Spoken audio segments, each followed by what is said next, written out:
Fala galera, tudo bem? Estamos aqui em mais um episódio do nosso podcast Osteopatia Científica e hoje temos o prazer de estar aqui com o Leonardo Diniz e com o Pierre L'Hermite. O Leonardo vai apresentar esse cara sensacional. Espero que vocês aproveitem tanto quanto a gente vai aproveitar.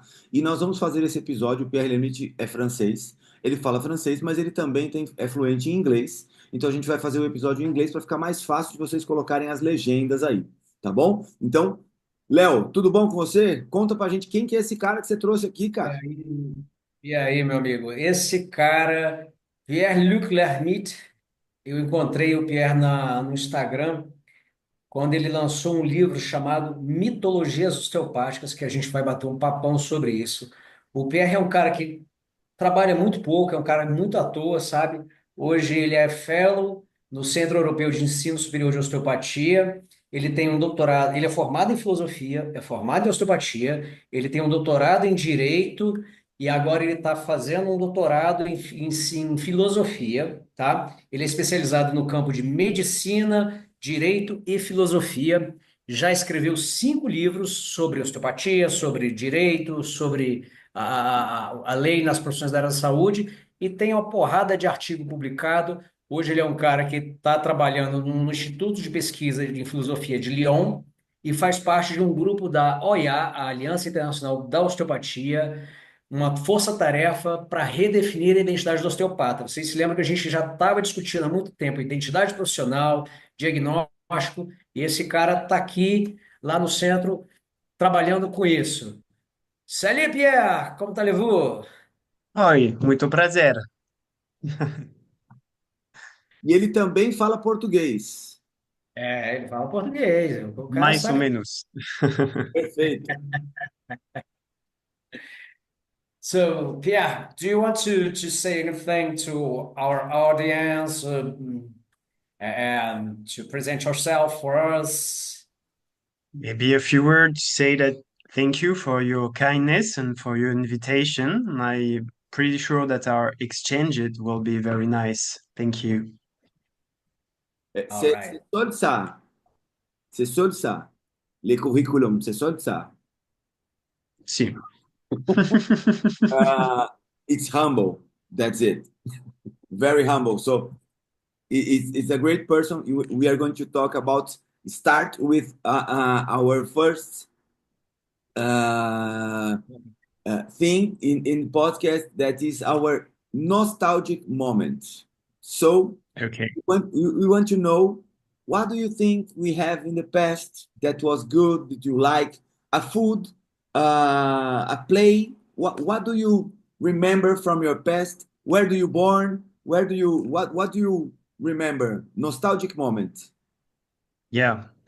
When you asked me this question, I was just wondering about the childhood, and maybe what I miss the most could be something like the absence of necessity of focusing on something, because now that we grew a little, that we had lots of obligations, we had lots of things to think about, and during the childhood period, it was not at all the case. So maybe this is something that I miss the most, I would say.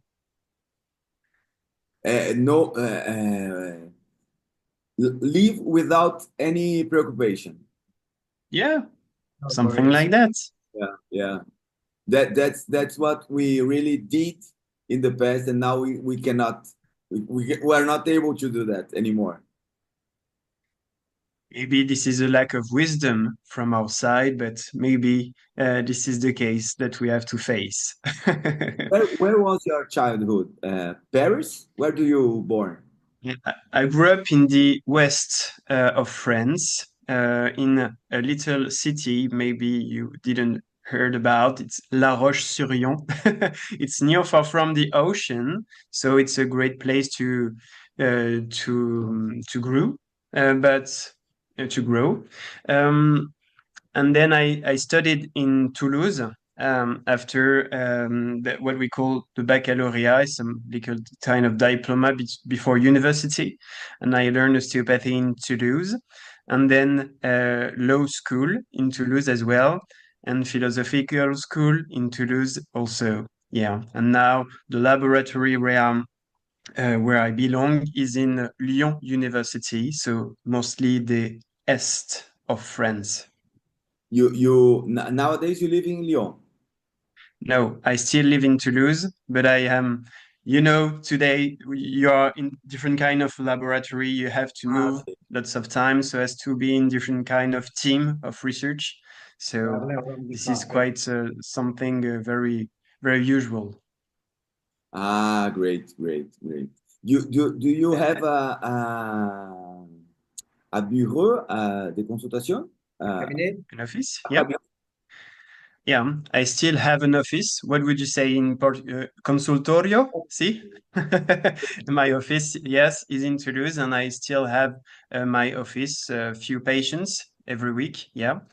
Because for me, it's something that remains important so as to remain credible in the research field, because there are lots of criticism that I think that are quite legitimate to think that researchers, if they live totally the osteopathic practice, they could lose a little bit of credibility. I think that's very important. Always say that we must have researchers, but we must have clinicians. Of So course. we must have a, a link between both. If we don't have a link, we have a researcher that is studying, and it is going to be nowhere. And the clinic is going to have a lot of doubts. How does it work? How can I do with this patient? And we don't have answers for the clinic. So I think it's important. The researchers keep having the clinical part. That's amazing. For me, I don't think I have a I have just had a lot of teachers that was just researchers, and that makes really difference when we are in a class. So they don't have the real problem. They have theoretical problems. So that's very different. Yeah, sometimes it's also hard to swim in those two different kind of currents and to establish a very pragmatical link. And some philosopher of science are seems to be agree with us, just like Paul Feyerabend. He wrote something like scientists, especially professional scientists, should remain a little bit in the practical field so as to put their research in the concrete world. Yeah. Yeah, I Yeah, think. because we have this huge variation between patients, and it's so hard to put on paper just on a theoretical basis, to put all the variations, patient variations on paper. You have to be on a daily practice to forge the real uh, the real identity of the profession, because when we see lots of patients, we start seeing the variations, the way the patients are going to evolve or devolve, and how the pathologies work between ages, the youngers, the olders, the male, female, and there has to be something like that to consolidate the knowledge, right? Sure. But let's talk about something that you wrote, and we know it's something that we suffer, and it's something that we are known for. That's the osteopathy. You just woke up one day and decided to write a book about mythology. So, in a poetic dimension, maybe we could say something like that. But actually, I am more on the reality part of the game. So, it was something that I had in mind a couple of years ago, and I was just wondering before this book. I was writing mostly alone articles and books, and I thought it could be a great opportunity this time to make a direction of a collective work. And with my editor, we were thinking about a title a little bit in the provocating field, but that could start to increase the attention of the profession, of course. So we thought that Mythologies of Osteopathy was a great title. So this was a collective work direction.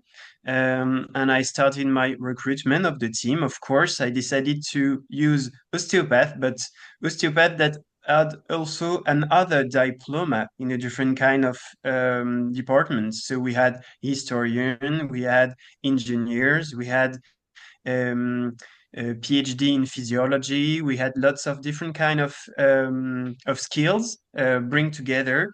So the main issue of this book was try to find a method that could make a link between scientists in the field of science of nature and humanities that have different kind of methodologies. So I use the theoretical background from a mythologue called Mircea Eliade that can enable us to treat every kind of myth in three different temporality. The first temporalities talk about the origin of the myth. The second part is try to have a discussion about the myth with the modern literature, for example. And the last part is about the function of the myth. So it's mainly a sociologically, anthropological, and political analysis. And that was the same method used in every chapter of the book. And of course, the direction was mine. So at the end, I wrote the introduction and I just focused on every chapter of the book so as to make sure everyone respected the method that I decided to use so as to give this hegemony of the book, of course. So we were very lucky because when it was published, at the very beginning, I was quite afraid of some reaction, of course, because it was kind of provocation in the title. It was something, but at the end of the day, we realized that it was very kindly accepted by the profession, and I did very much conferences on the topic, maybe a little bit more than 20, online and physical in schools, universities, associations, libraries. So we had lots of talk about this book. And now we are trying to think about a possible traduction. So if you guys are interested in the translation in Portuguese, you will be very welcome, of course, That's ours. No problem. because That's it ours. enables us to talk about osteopathic identity and very sensitive issues that we can find in the profession more than other profession, more institutionalized. So it's quite sensitive question that we maybe need to talk about nowadays if we want to improve the profession. It's the elephant in the room. Just one thing. Para quem está assistindo esse podcast, aqui no link dos comentários vai ter para você comprar o livro original do Pierre. A gente vai colocar o link aqui nos comentários. Quem quiser comprar o livro. E se vocês quiserem um livro autografado, vocês vão ter que aguardar que a gente vai levar o Pierre para o Brasil e ele vai poder autografar o livro de vocês, tá bom? An autograph should be 100 euros more just for the book with an autograph. Sorry? With 100 euros for autograph. Of course. That's okay for you? 100 euros for an autograph? That's okay? Sure. Qual é, cara? O livro do Pierre, ele tem a versão física e tem a versão digital também, para quem se interessar. We read the book, we loved it. We know it's something that's the elephant in the room, because we have the deniers. There are lots of us that just deny the existence of the myths. But we want to know, what are the myths? What are osteopathic myths? Explain us. Okay. Actually, I could not make an exhaustive enumeration of the myth. And the good, I think, maybe we'd like to, maybe it's something it could be possible to say that there are lots of myths, and we just picked up 7 of them because we had to make a book. So now, with the success of the first book, I decided to make a second one on the same field with other researchers, so mostly osteopaths with a special other skills. And we started to work on that. So there will be a Canadian osteopath, Belgium osteopath, in Switzerland also, and we are working on the second book on methodology osteopathic too. So I guess there are maybe more than 14 of them at least, but maybe there are a little bit more myth. The most difficult part, so as to identify what a myth is to try to clarify its status. So you have to prove that the myth exists. So you have to find literature that show this myth is not only your opinion about the existence of the myth, but there are tangible evidences that show the myth exists as in its own existence positively. And then this is the possibility to talk about his reality or his factual existence, and then to make this political analysis. So there are lots of criteria that we need to regroup together before treat the myth. So I'm not sure that I could today give you every myth that can exist in medicine or in osteopathy. What I can do is to talk about myths that we identify only in this first book, if you want, of course. I talk about one myth that Yep. the myth of purity. Yeah. The still phrase that I love most is tell the boys to keep it pure. Can you elaborate a little bit about that? Sure. Oh, it will be maybe the easiest part of our conversation because you refer to the chapter that I wrote myself. So thank you for this. It will be even easier for me. So most of osteopaths listen to different kind of quotes, maxims, stories about their profession, and sometimes what is very interesting is that they do not know exactly what the real history is because they do not read the history. And we have different kind of evidence today, such as the book of Norman Gevitz, an historian who wrote the history of osteopathy in America. We have lots of testimony from the emergence of osteopathy that are not always easy to find, but if you do your own research, you can find them and try to figure out what was clearly happening during the emergence of this profession. And one of the quotes, yeah, as you just mentioned it with this rectus, but it's clearly obvious because it's keep it pure, boys, tell the boy to keep it pure. It's connected with Andrew Taylor still, and the story that I've been told was that Steele was expressing this phrase while he was dying so as to take the profession together to protect the profession from other profession that would maybe like to get osteopathies, just medical doctors, chiropractor, because Daniel David Palmer made chiropractic in 1895, so not just few years after the creation of American osteopathic school in 1892. So there was lots of identity struggles at the time. The thing is, when we are looking for evidence of the existence of this sentence, it's not very easy to find, and the only evidence that I had was an evidence from the Museum of Kirksville gave by Jason Axton. Yeah, sure, this one. And he kindly authorized us to publish the photography of the evidence that we had only 100 years after, just like the anniversary of the creation of osteopathy.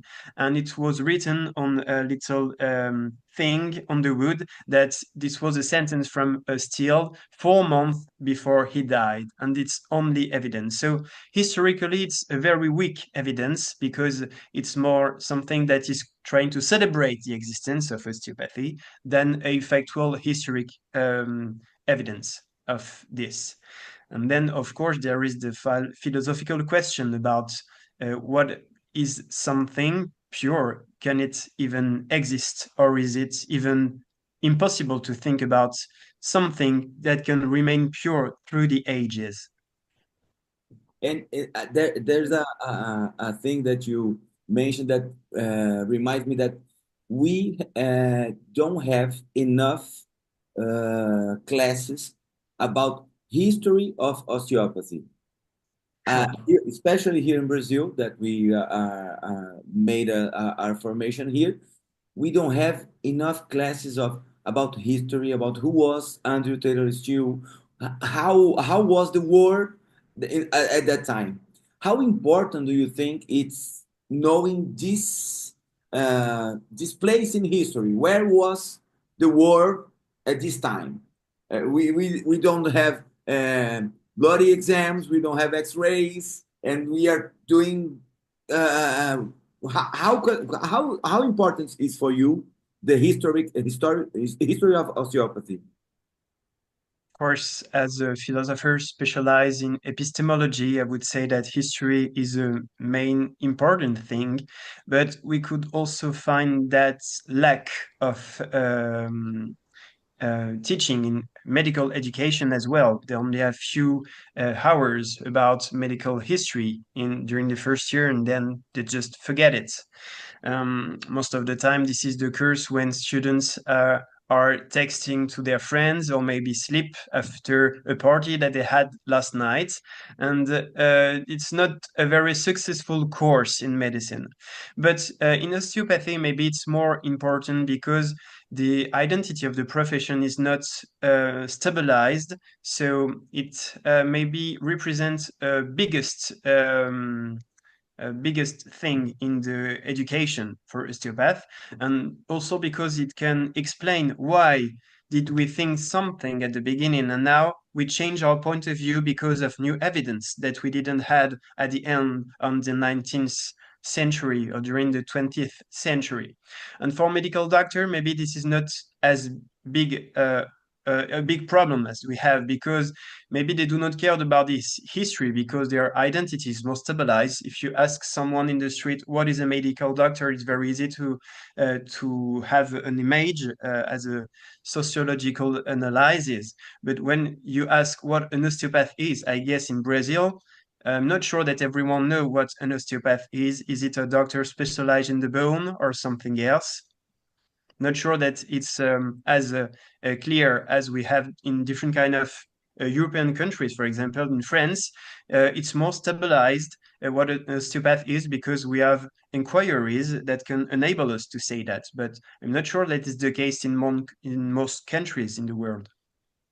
I think the problem we have in Brazil is that we have two ways to be an osteopath here. We have the Yeah. physical therapy that studies osteopathy and the osteopath. So I think the first problem is we don't have identity of the profession. So some patients, the population in general thinks, oh, that's physical therapy.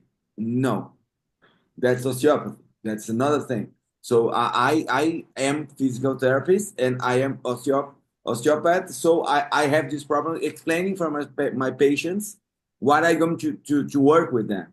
So I no, this is physical therapy. This is osteopathy. How can we stop one and start another? And so that's the first problem I think we have here in Brazil. The identity that's the first. That's as we were discussing yesterday, we have this thin line between the professions and uh, the teaching of physical therapy in Brazil is it's so tainted with the manual therapy because me and Leo, we have 25 years of physical therapy formation, and we learned the true physical therapy, uh, therapeutic exercises, and how to manage the various machines, TENS, ultrasound, and stuff. And we had this little this small part of the college was dedicated to manual therapy, like massage and stuff, stretching. And after we had this formation in various manual therapies. And today, the students in Brazil, they have this huge part of the formation dedicated to manual therapy, and just mixing with different things. And now in Brazil, we have a huge amount of professionals that see osteopathy as just a technique, just a bunch of techniques at their disposal to use, but they are physical therapists and not osteopaths. They say, "Oh, come to my office, and I will do some osteopathy in you." And I'll that's do that's osteopathy. How so? the How crack come? part.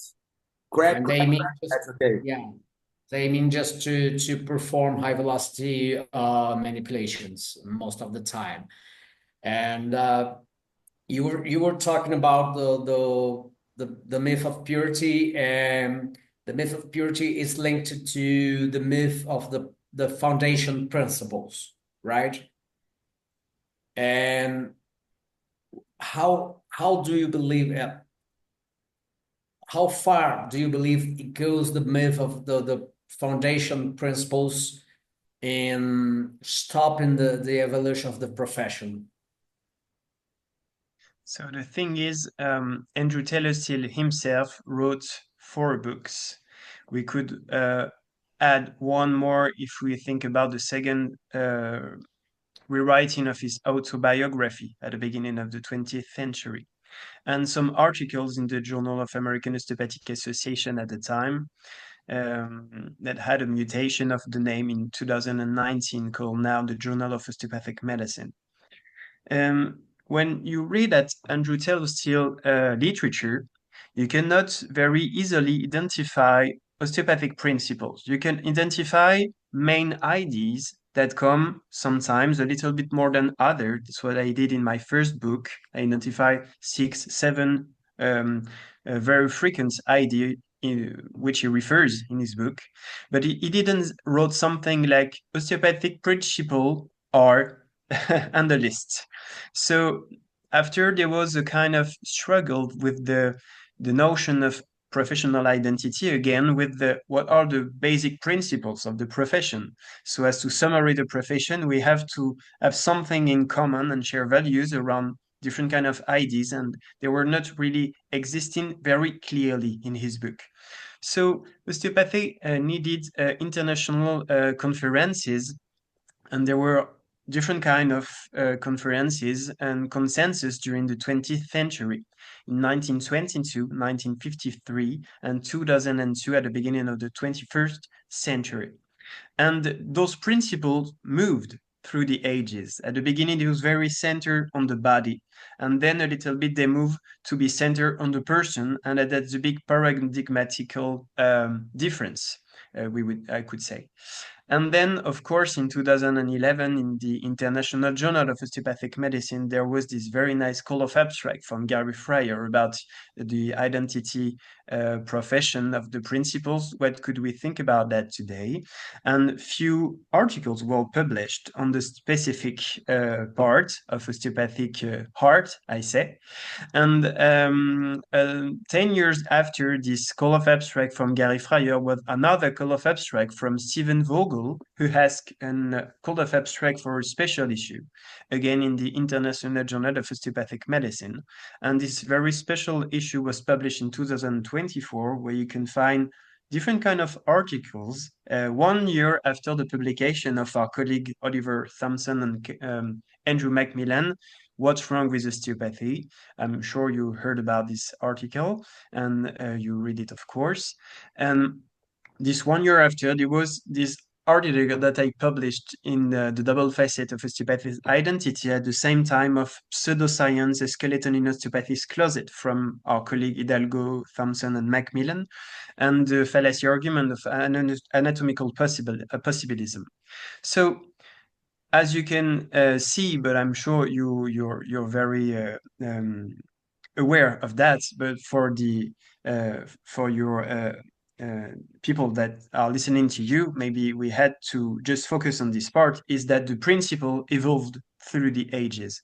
So we cannot say the profession is still the same. So the maybe item identity that I put in my article is the history link between the creation of osteopathy and its history and its evolution from the beginning to nowadays.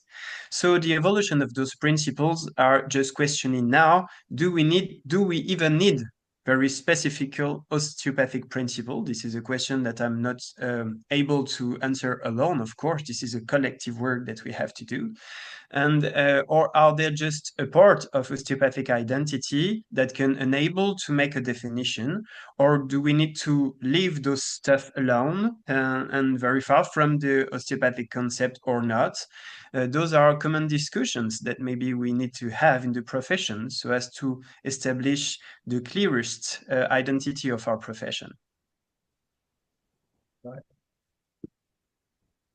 And we have another myth that is really I saw some day a meme that is welcome to cranial osteopathy, where the physics doesn't matter. Fun fact. Yeah, that was something like that. So the mobility of the cranial bones. Yeah. How it's a very hard topic for us. Some say no, we cannot do some intervention in the mobility of the cranial bone. That's impossible. That's a little short more movement, so it's impossible. What insight does your book provide to this special subject that is a really myth for us? Okay. So as to talk about this kind of very specific aspect of osteopathic practice in the world, history is very helpful, I guess, because at the beginning it was not quite a so strange idea to think that there was a kind of rhythm that manual therapists could be able to identify with their hand. It was not quite strange. But then, of course, when you have an idea, a crazy idea, like William Garner Sutherland wrote in his own book in 1939, he called that a crazy idea himself. So we need to... with thinking fingers. The book. Yeah, the cranial with thinking fingers is the biography of Sutherland from his wife Ada Sutherland. Okay, but I saw another one that was with thinking fingers. It's the Sutherland too. Okay, maybe yeah, I have both the titles in English and in French in my head, and they are quite confusing because his wife Ada Sutherland wrote a book about the biography of her husband called with thinking fingers. I guess this is this kind of title, the biography of William Garner Sutherland himself. So it's very useful because she's writing lots of different kind of details that Sutherland wrote himself about his crazy idea that no one wanted to hear about. He tried to print his book because before becoming an osteopath, he was a journalist in another state, in Minnesota, I guess. And he heard about osteopathy, so he learned osteopathy, and he had this crazy idea, beveled like the gills of a fish. It's written in the museum, of course, and it was just an idea. Why not? Why not? This is because we have idea that you can elaborate hypotheses and try to test them so as to see if there is a kind of scientificity that can emerge. So it's not strange at the beginning. But when he tried to do some tests, he did not do lots of tests. He did tests on himself that were not very nice tests, because at this time in medicine we had lots of different kind of methodologies that we have different kind of hypotheses. Or he didn't knew anything about scientific method. That's why this is not a scientific claim. So maybe it could be a claim, but not a scientific reality, or he knew about the method and he decided not to use them. And this is a kind of a non-epistemic value for William Garner Sutherland. And then there were lots of tests did some by Louisa Burns at the beginning of the 20th century about the skull of the rabbits, and then with Viola Freeman, and the results were not extremely good. They could identify a very specific rhythm that was not the heart rhythm, that was something else, that the respiratory system. But then they could identify that it was a very specific thing that we called Traube-Herring-Meyer. Yeah, and it was the same rhythm from this thing. So when you took back this kind of evidence that you focused on the fundamental research, you can see that, of course, the bones are together, so there's no possibility of the mobility, of course, and the pressure in the brain is not enough so as to make a kind of deformation of the skull. It's not possible. And a French colleague that I think you podcasted a few months ago, Raphaël Zegara-Parodi, made a study so as to measure the pressure on the brain, on the skull that osteopaths do, and it was something like 50 grams per centimeter. So it was not really enough to touch even the bones of the skull. So all of this is not possible in the physical world, of course.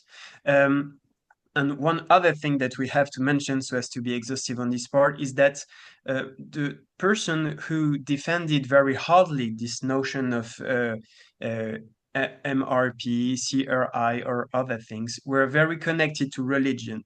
When you look at Viola Freeman's book, it's clearly written in the book that she is quoting a lot Bible, some books from, I promise you this is not a joke, Ave Maria Press, definitely, and the New Testament, and there is an old chapter about the power of Holy Spirit on the earth.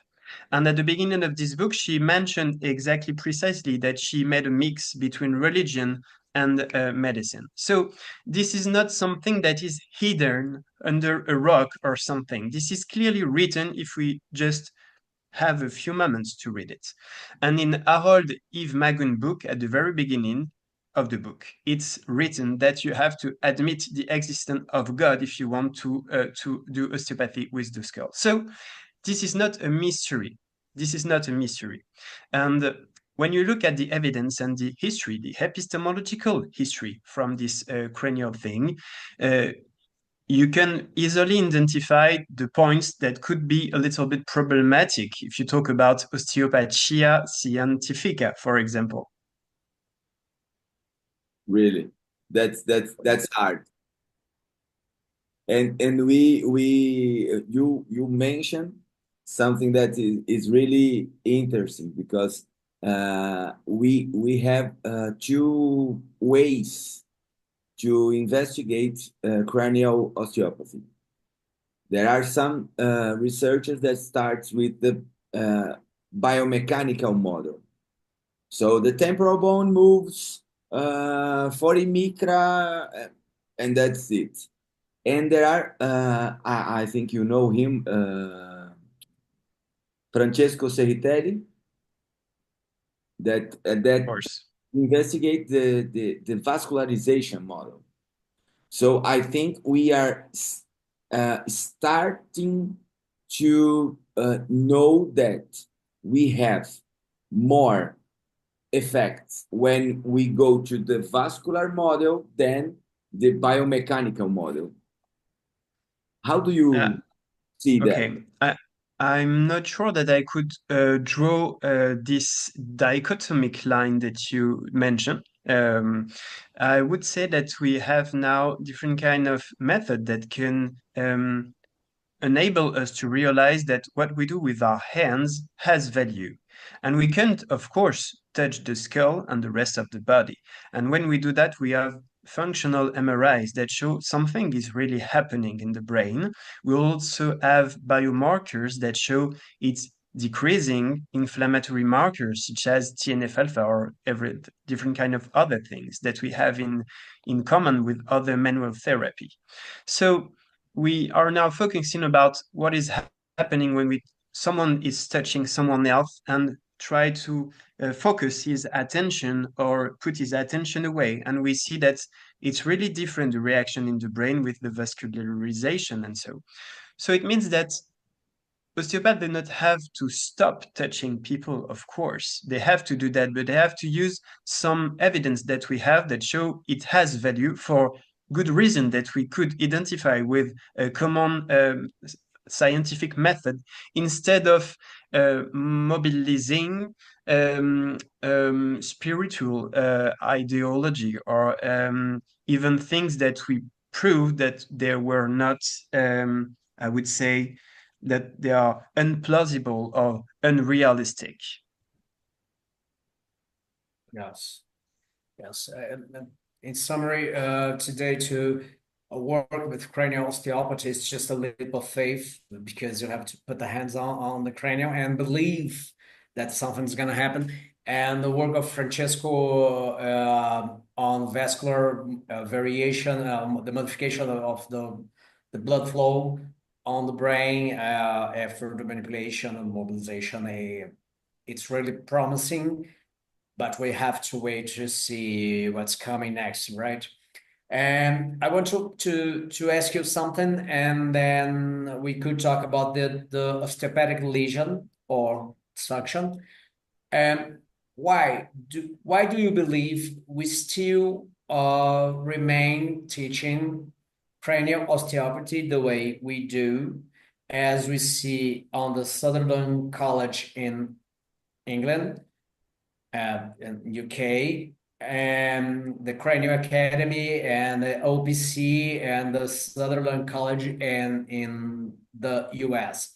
Why do you believe they're still teaching that the way they used to back in the 20th century after Sutherland and stuff?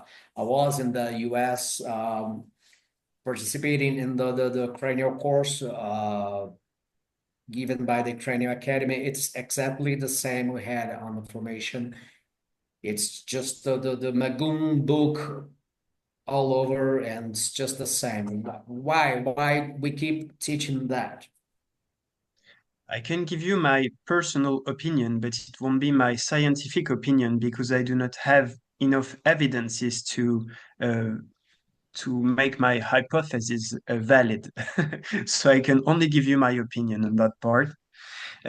What I think is that there may be different kind of explanations. Maybe some of them, and I know that they are existing, do not know that we have evidences that can put those ideology in an unplausible explanation status. Other, maybe they are quite aware of these evidences, but they do not care about the evidences because they prefer remain in their spiritual way. I also saw that.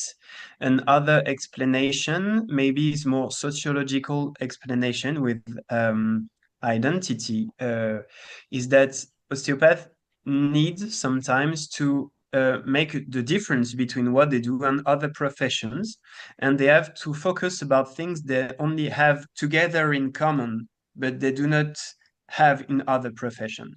It cannot be medical knowledge because medical doctors also have that kind of knowledge, and other health professionals also, just such as physiotherapists, have that in common also.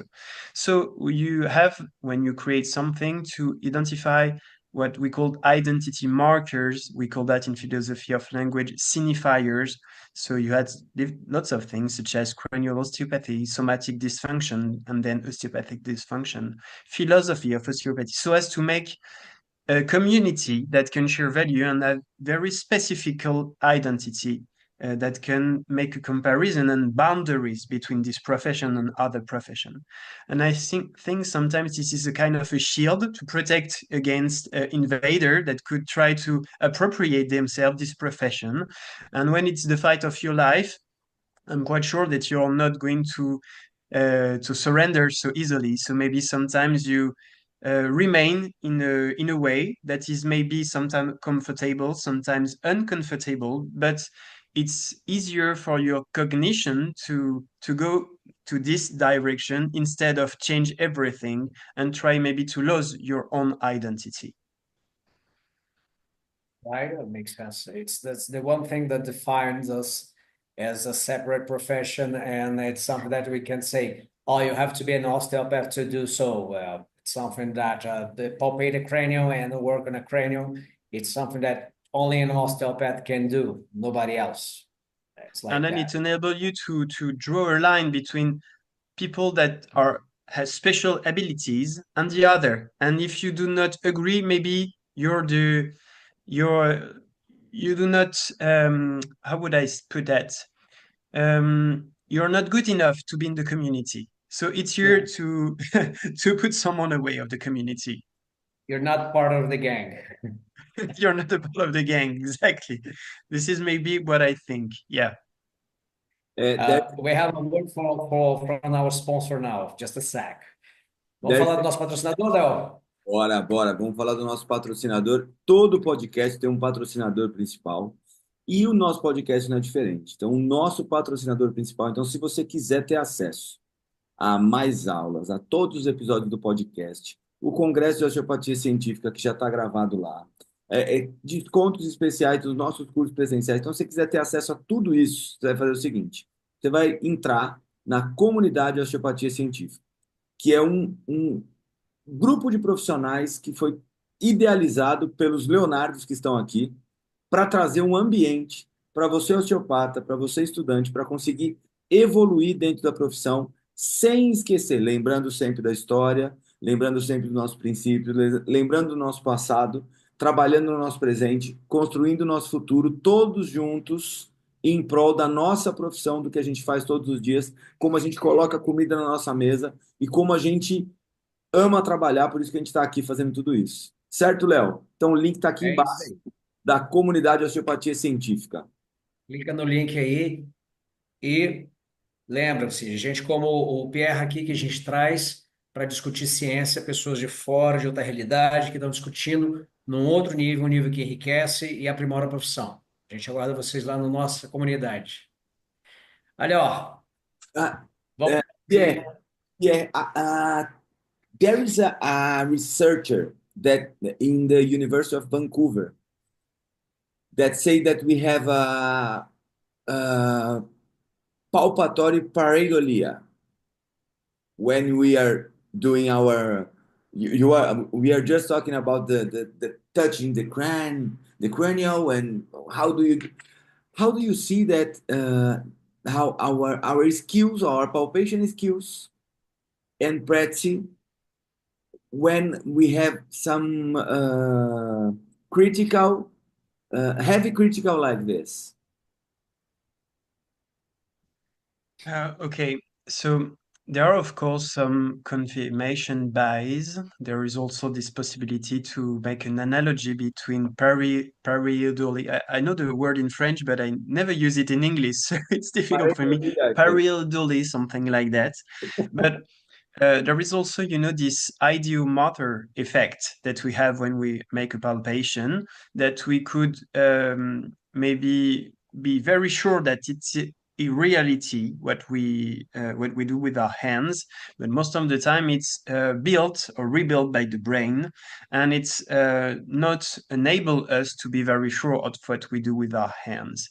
This is a very old dilemma that we have in the history of philosophy, with the sense that we cannot trust, of course, since Platon, Descartes, and lots of other philosophers.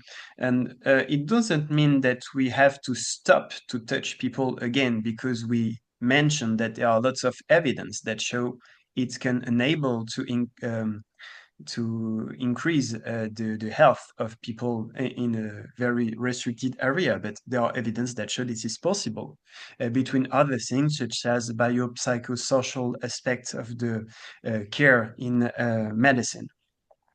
Um, I don't know. This is a very big discussion because we do not have to make a confusion between palpation and perception. There are two different kind of things, different kind of area. Palpation is in the world that we can make measure with dynamometer and something else that can enable us to see that the skulls cannot move for lots of development, ossification development reasons. And there is also the world of perception that is more a phenomenological thing. And there are a few articles about that by Amanda Benton and Stephen Vogel that have been reviewing for the International Journal of Osteopathy. So there are few elements that show the perception is something quite precious that we can share with patient that we call intersubjectivity, so as to make sense of what we do with our hands. And maybe we need to focus maybe a little bit more on this field on the next year, researchers in the field of philosophy, psychology, for the practice. I just asked that because I research palpation skills. So that's really, really important for me. I believe that the pareidolia, it's related with something that we were discussing about the skull and the osteopathic lesion. It's also one thing that connect us as a group, as a profession, as the gang gathered.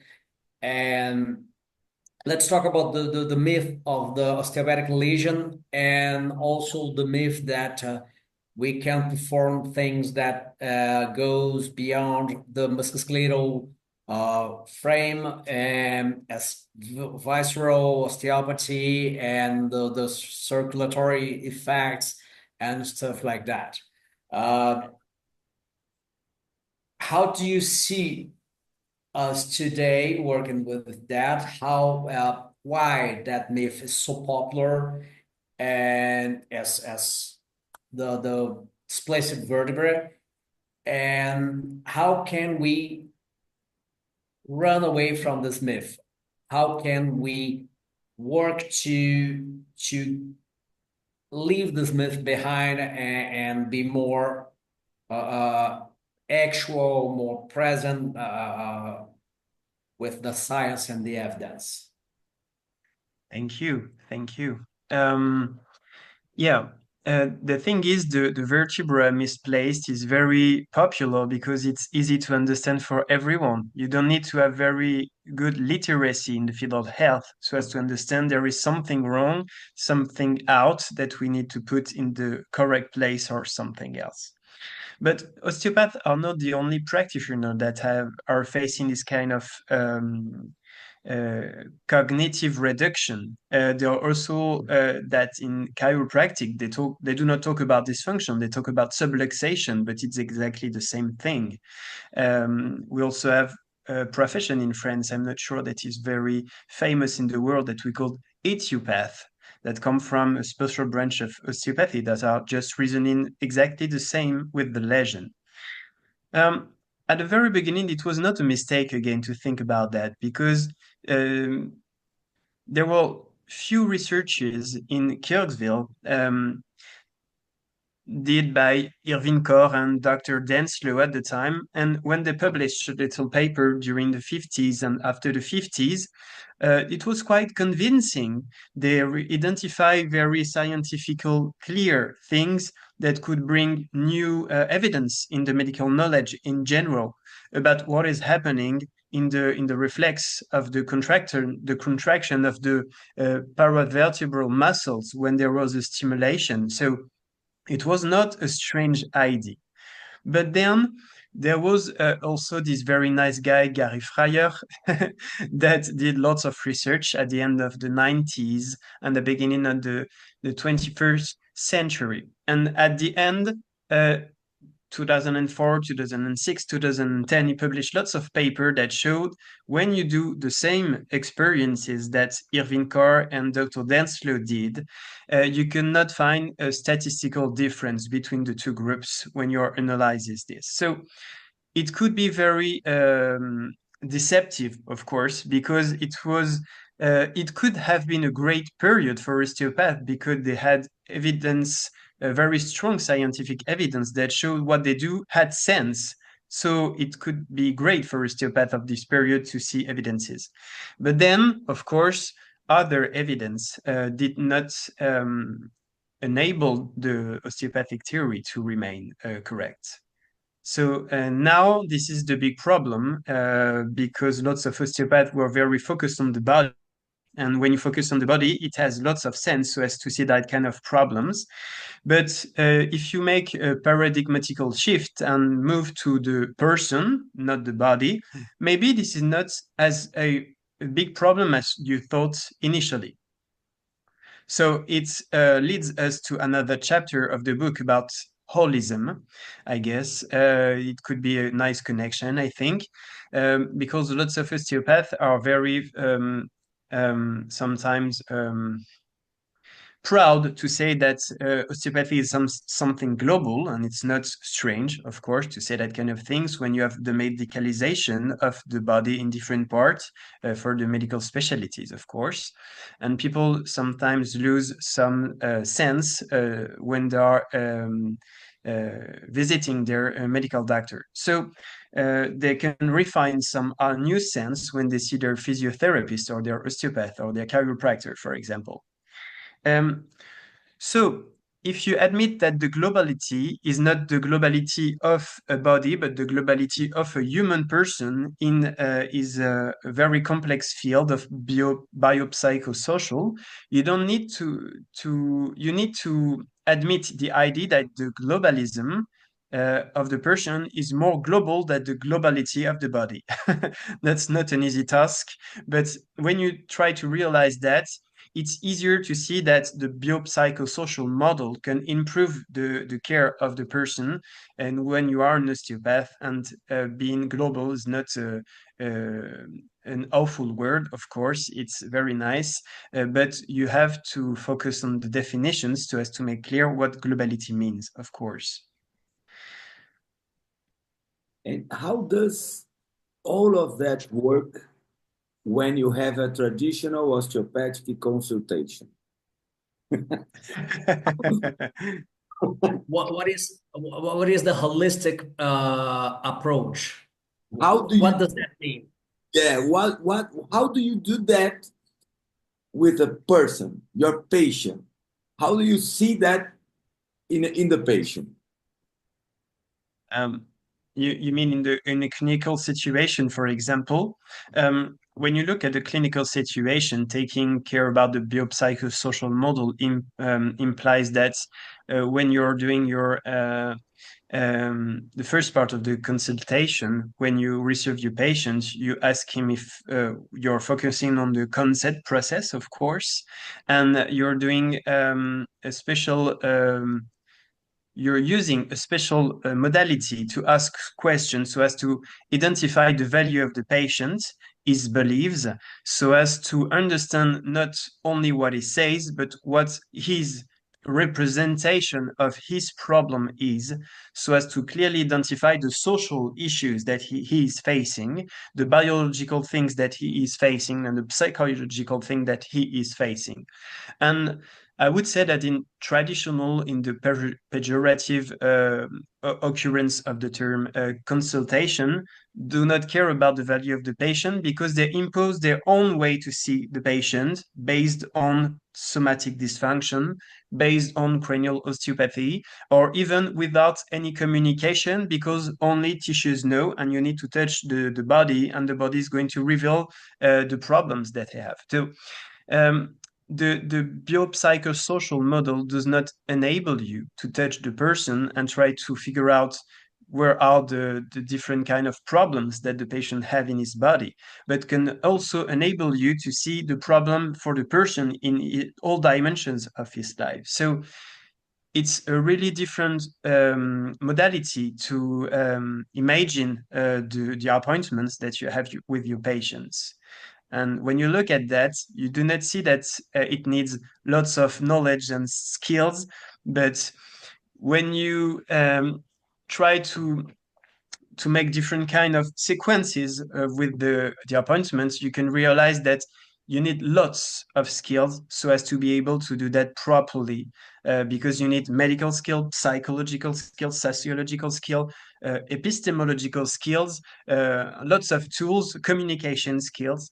And that was not the case of the traditional osteopath, I would say, again, with the pejorative consideration of this qualification. That's hard. That's the hard part. Yeah, yeah. Meaning, it's not that thing that find it, treat it, leave it. It's much more than that.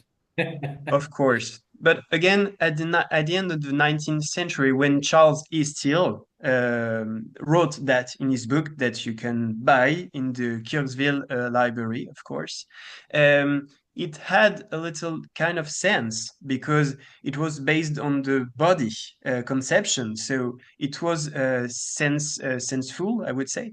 But nowadays, we have a different kind of knowledge in the medical literature that could invite us to reconsider the literature that there was present in the 19th century without any, I would say, disconsideration for the guys that wrote that kind of things at the time, because they didn't knew about new evidence, because they were dead before this new evidence could be published in the medical journals. So no problem with history. Yeah, yeah. Let's talk about the diagnostic ability of an osteopath. How do you see our work as diagnosticians, as health professionals that have to build a diagnosis to be able to plan a treatment and to go with that treatment and give prognosis to patients? Where do you see the mythology interfering with the ability to build a diagnosis, and how can we clean our practice from that and the subject of diagnostic skills? I didn't write anything about diagnosis, so I can talk about only what I know, because I wrote a book in 2022 called Medical Evidences, so I can talk about medical diagnosis. And we have lots of evidence that show medical doctors make lots of errors when they are diagnosing pathology. So it would not be strange to say that osteopaths could also make errors when they make diagnoses. So maybe the main point would be to identify the red flags with a very strong medical knowledge, so as to identify difficult parts of the treatment that could invite osteopath to call emergencies for the patient, or so as to address the patient to a proper professional that is going to treat him with the best tools that we have. And then if there is no red or orange flag, there are different kind of problems, but they are not dangerous as the red flag. So the chronicization factors could play a part in this conversation, because if osteopaths are explaining to their patient, for example, that the vertebra is not in the correct place and they have to put it in the same place, it could be a factor of chronicization, because the patient are going to think that if they are hurting themselves, it means that something is out of his place and they need to go to see the osteopath, so that the osteopath could put the vertebra in the correct place, instead of understand that this is not how the body works, and maybe they do not need each time to go to see an osteopath. So it can improve something like public health when you improve the comprehension that your patient has about his own problems. So maybe I would just have a quick focus on that part. And then for the ability of diagnosis, of course, osteopath practitioners are more touching their patient than medical doctors. So maybe they are maybe able to identify things that medical doctors do not do. So maybe they have a special place, special role to play in the public health, as far as identify things that maybe other professionals do not have enough time to identify, for example. And Right. after busting all those myths, where do you see osteopathy is heading? Where are we going now with all this myths just busted? What's left for us? I We don't have know. I don't know. So this is the crystal ball question. What is going to happen in the future? This is not. Scientists could make predictions, but on that field, I would say this is more a political thing than a scientific thing. So I don't know. I could give you my own opinion, but it's not a scientific opinion. It's just my opinion. Um, I don't know. When you look at the landscape of the profession in the world, there are different kind of options. We can see that in lots of countries, such as Canada, they are going to the university for a micro program, and then they are going to move the initial formation to the university. When you look at United States, there are different kind of doctors, but as far as I'm concerned, I think they do not practice a lot with manual therapy. There are also different kind of options, such as in Australia, New Zealand, that they go to university. In UK, the different kind of options, but there are in university too, in Switzerland, in Belgium. In France, it's increasing, but it's still not as good as if it was in university. And in the other country, it's not. There is not sometimes even legal recognition. And in South America, I'm not sure that I'm quite aware of what is happening exactly in different kind of countries, but I can understand that there are more and more osteopaths trained in different kind of schools. There are federations, but I'm not sure about the legal status now. So I can see a kind of movement of universitarization of the profession, increasing the institutionalization of the profession. We have now the Osteopathic International Alliance, which is talking to the World Health Organizations.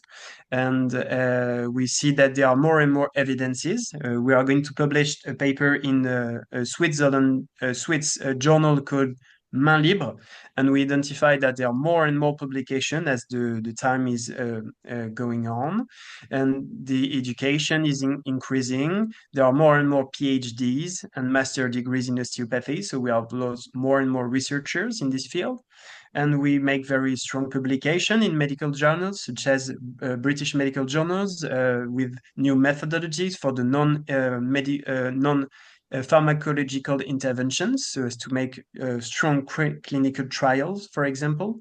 So things are moving, the scientificity is increasing, and I don't know what is going to happen with the identity of the profession, because other professions are increasing also, such as physiotherapists. They are improving their methods, they are improving their university process, of course. And of course, there are parallels that we can make between those professions that do manual therapy. And of course, identity questions are going to rise again and again. And I think everyone needs to be prepared with strong historical background knowledge so as to make the best choice for the future, so that everyone can find his place and not being in resistance or in struggles with the normal evolution of profession, of course. How do you feel? We were talking to Luciana Alberto, that it's a Brazilian living in the UK. She's an osteopath there, and she was just telling us that there's this movement to put chiropractic and osteopathy and physical therapy under the same profession. It's to merge those three professions into only one profession. And she said that Oliver Thompson is one of the names that are defending this fusion between professions. How do you feel about that? I don't know. I don't know. I usually do not do lots of politics on the part of osteopathy. If not, I should engage myself in the political fight, but this is not what I do. I'm more comfortable in the field of science, in the historical epistemology part of the profession. And philosophical issue for osteopathy today. I'm not sure that I have an opinion on this part. What I heard is that they had common classes with those profession, and for now I didn't had the information that they wanted to make an only profession. I only understood that they can share a different kind of classes, so I don't know about that. We can also see that in other countries such as Belgium, osteopathy is taught in university in modern sciences department. So there are lots of connection between discipline, but it's it's happening also in other disciplines such as medicine, such as other things. So I don't know. I don't know about the future. I don't know what to think about that for now. You have a rotten crystal ball. Just wrote. There's some problem in your crystal ball. I think I see that. I see that. No Yeah, pressure. but I see what you're doing, and the thing is, when I first saw the Mitologias osteopathique on Instagram, I just talked to Leo, and we see the importance of your work, because it's something that everybody was afraid of talking about. And we only have to thank you for this initiative, this courage to go and say right to our face, hey, stop doing this bullshit. It's time to change. Stop believing in fairy tales. We don't do that. Don't be stupid. And we like to ask you, if all osteopaths in the world could hear you now and you could deliver a message to them, they will listen to you. What will be your message taken from your books, not your book, your books? And what would you say to us that's necessary? What's the message? Maybe the take-home message could be something like, don't be afraid, because there is no need to be afraid. Uh, Scientific evolution is not against manual therapy. It's just thinking differently because we have new evidences that shows it makes sense, but this is more rigorous. And when you start to think with phenomenology, for example, or functional MRI, or biochemical markers, systematic review, meta-analysis, clinical trials, it's a very nice universe to discover with lots of evidence that can try to enable people to escape from dissonance, cognitive dissonance, I would say. So it's very, very much more comfortable to deal with knowledge instead of spirituality on that part. So I would say, do not be afraid to face knowledge. It's going to be very helpful in your life. Não tenha medo do conhecimento. Ele será muito útil na sua vida. Very Exatamente. nice. Very nice. Very nice. And there's any myth that you would like to talk that we didn't mention? Is there any other one that you remember? No. Seems to be it's fine like that, I guess. Yeah. Maybe when the second book is going to be published, it will be the occasion to talk about it. So you came back and we have another one to talk. All the author already started to work on that part, so I have the list of the myths that are going to be in the second book if you want.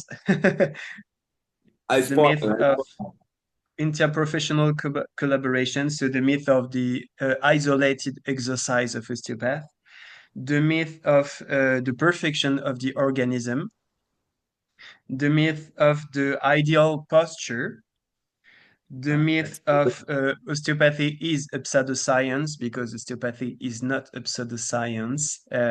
It has pseudoscientific claims, but just like they exist in medicine and in lots of other fields, physics, law, lots of discipline have pseudoscientific claim. And the myth of the KISS syndrome, this is maybe mostly a European thing. In the pediatric field, they invented a syndrome, but this is a totally bullshit syndrome. So it was the best occasion to talk about that. What is the key syndrome? I don't know exactly. This is something that was described by a medical doctor who is also an osteopath in my memory. And this is not my chapter, but it's something with the position of the skull of the baby with cranial deformations, but it's only a description. This is not very stabilized, and the proposition to treat patients are definitely not facing scientific evidences.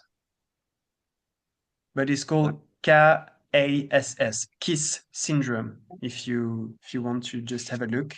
And the osteopath that has written this chapter started a PhD on the cranial deformation with pediatrician. They are going to look that with biopsy. They are going to take part of the skull so as to see how is the ossification going on? Is manual therapy efficient? And if yes, which part do we need to press? And what is the pressure that we have to put? And they have very nice evidences. They show it's better to make manual therapy instead of not making manual therapy on the cranial deformation of the baby. So with a neurosurgeon that is working with her, so it's nice. It's nice.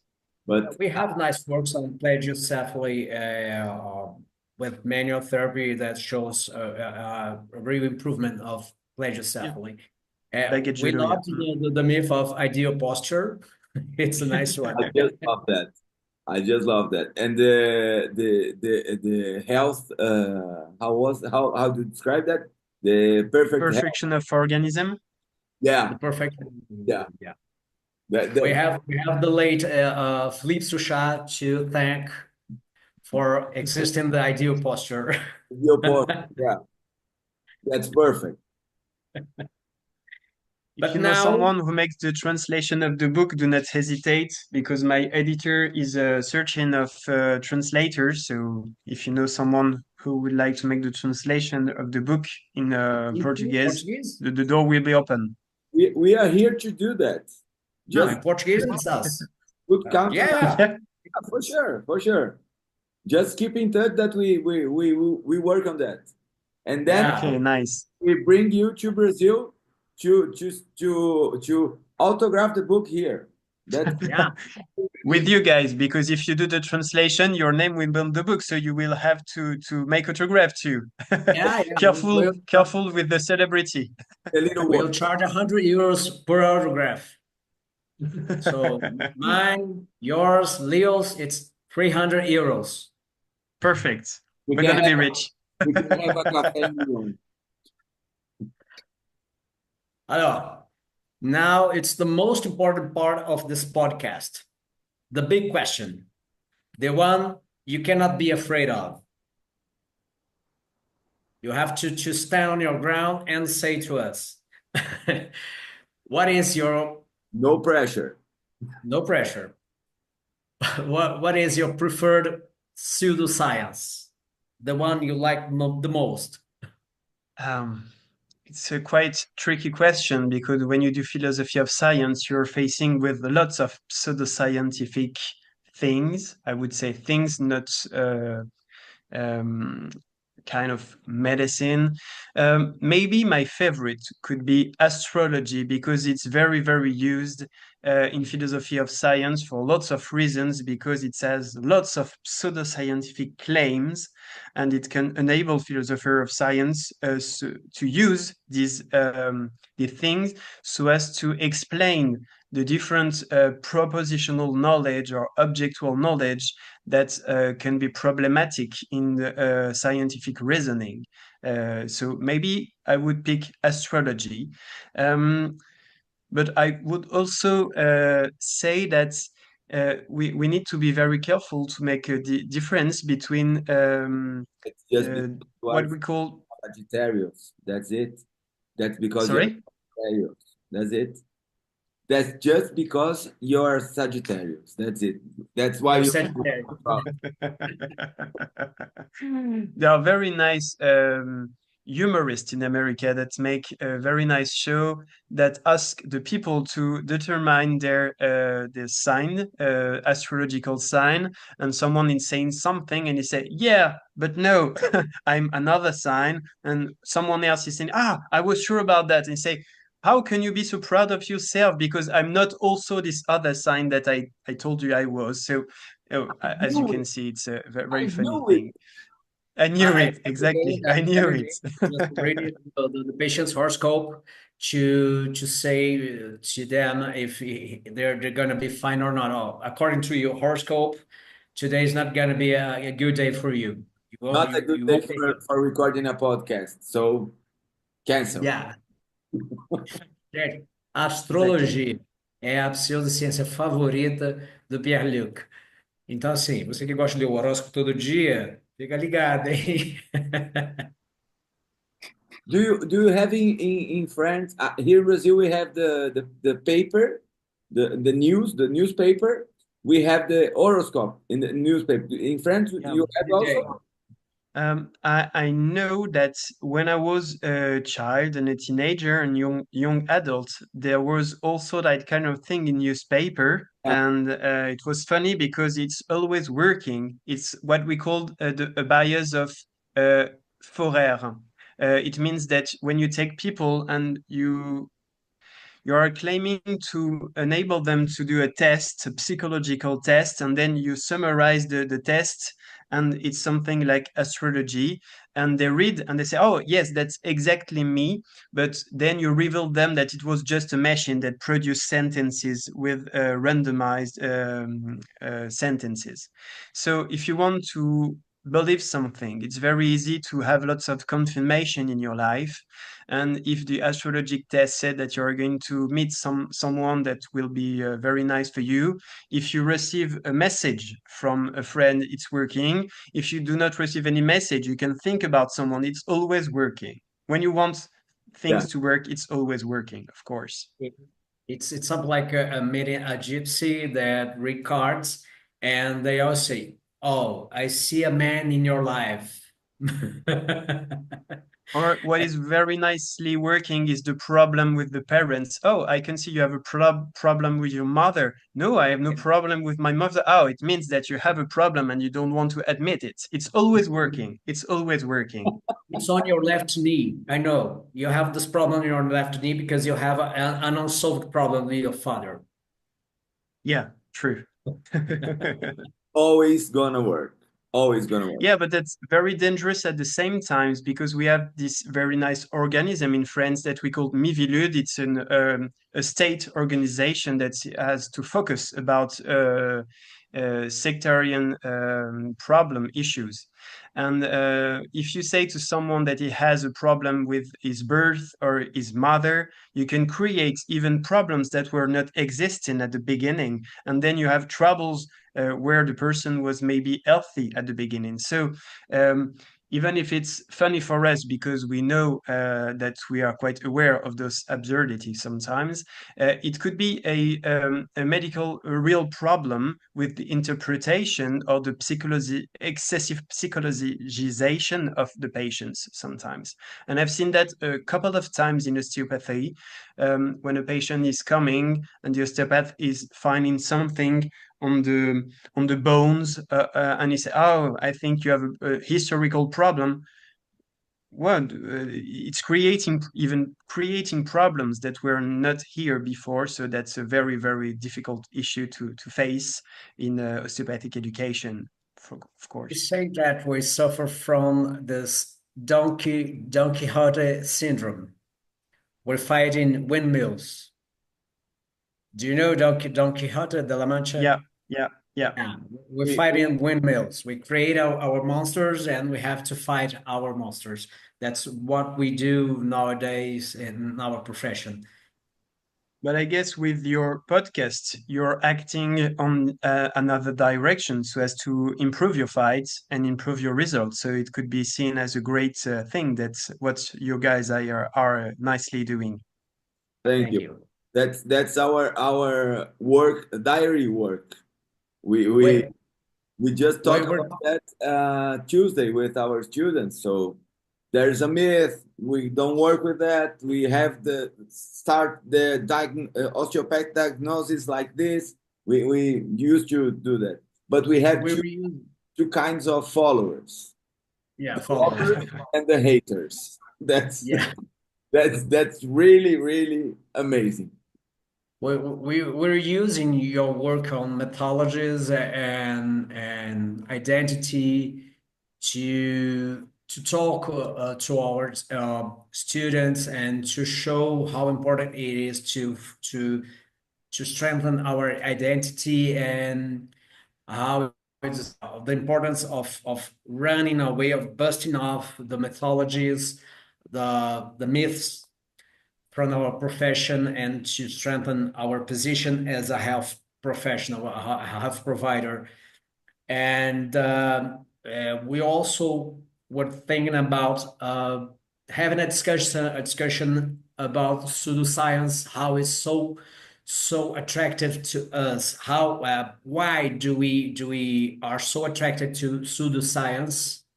And you as a philosopher, and surely will be invited to this discussion with David Puder, Zegaha Parodi, Dan, that we see you as great thinkers of our profession, and we are sure that we'll have a great discussion between you three or four in a podcast. Pleasure. We are We'll have to stay the whole day talking about that. It's like 12 hours of discussion, a round table.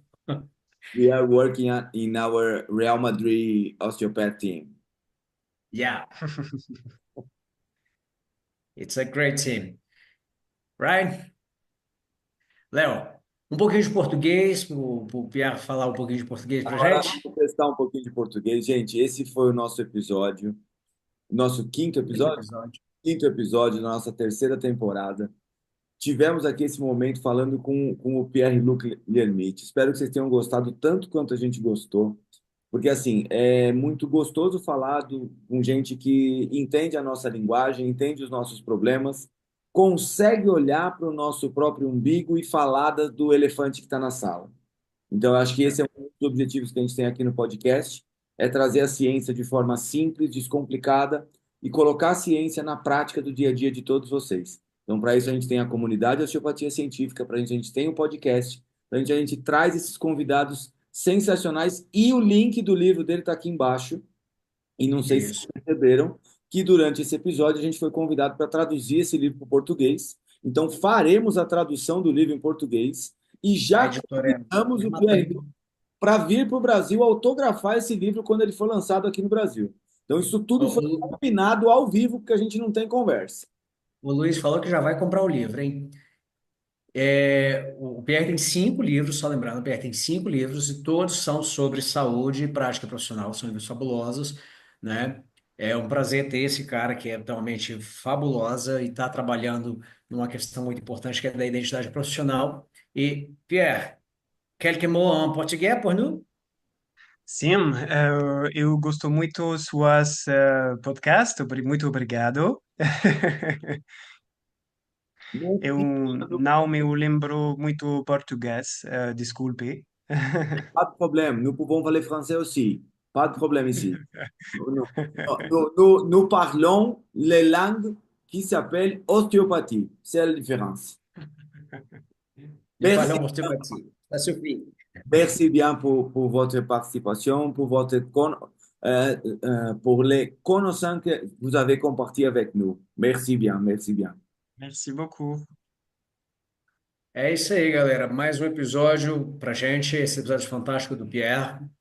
E a gente continua aqui trabalhando. Lembre-se de clicar aqui embaixo. Quem quiser entrar para nossa comunidade, vale a pena. Vem se atualizar, vem ser um osteopata cientista, vem transformar a sua prática em algo de relevância, construir sua autoridade, ter bons resultados. Sigam também a página do Pierre no Instagram. Pierre, quelle est votre page sur Instagram? Je la partagerai avec plaisir. Pierre-Luc, comment ça s'appelle? Pierre-Luc L'Hermite, Arroba Pierre-Luc arroba Pierre. Pierre-Luc L'Hermite. Not an easy Pierre-Luc one. L'Hermite. A gente vai colocar aqui embaixo nos comentários o do Pierre, mas lá no Instagram a gente já postou e tá marcado lá para vocês seguirem o Pierre também. Sigam e aproveitem que daqui a pouco tem Mitologias Osteopáticas 2 e ele vai voltar aqui para falar sobre esse livro. Pierre, tu peux faire votre considération? Qu'est-ce que tu voulais dire? Final words? Final word, okay? No final word. Instead, thank you again for your invitation, both of you. Merci beaucoup. E muito obrigado. Valeu, Léo. Valeu, Pierre. Abraço, galera. Até a próxima.